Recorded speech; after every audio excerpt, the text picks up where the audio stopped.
आणि आताच्या क्षणाची अत्यंत महत्त्वाची आणि तितकीच मोठी बातमी राष्ट्रवादीच्या गोटातून समोर येताना पाहायला मिळतेय। दादांचे म्हणजेच अजित पवारांचे आमदार जयंत पाटलांच्या भेटीला पोहोचल्याचं कळतंय। अजितदादांच्या 5 ते 6 आमदारांनी जयंत पाटलांची भेट घेतली आहे। विधान भवनाच्या एका खोलीत ही भेट झाल्याची माहिती सध्या सूत्रांकडून मिळतेय। त्यामुळे विधानसभेआधी बऱ्याच राजकीय घडामोडी घडताना पाहायला मिळतात।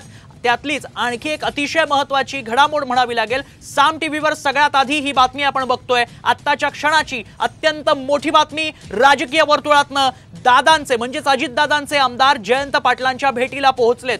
जयंत पाटलांनी नुकतीच काही लोक जे सोडून गेले ते आमच्या सोबत असते तर आणखी जागा वाढल्या असते असं एक सूचक वक्तव्य केलं होतं। अजित पवारांची आठवण काढली होती आणि त्यानंतर आता या घडामोडी घडताना पाहायला मिळतात। त्यामुळे पडद्यामागे नेमक्या काय घडामोडी घडतात, अधिवेशनात नेमकं काय काय घडणार आहे हे पाहणं महत्त्वाचं असणार आहे।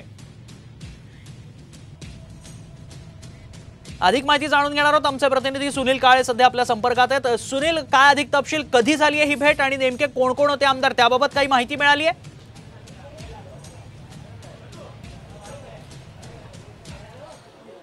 खरं तर ही दुपारी झालेली भेट आहे आणि विधानभवनातल्या एका रूम मध्ये जयंत पाटील प्रदेशाध्यक्ष जे शरद पवार गटाचे आहेत ते बसलेले होते। त्याच वेळेस एक एक आमदार अजितदादा गटातला पश्चिम महाराष्ट्रातल्या या 4 ते 5 आमदारांचा समावेश असल्याची आपल्याला माहिती मिळते।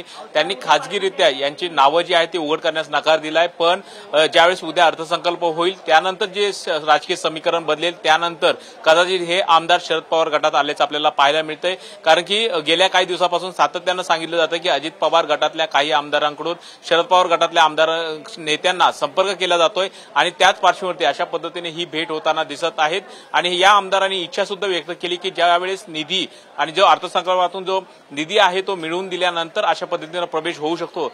नक्कीच सुनील, धन्यवाद आपण दिलेल्या सगळ्या महत्त्वाच्या माहितीसाठी।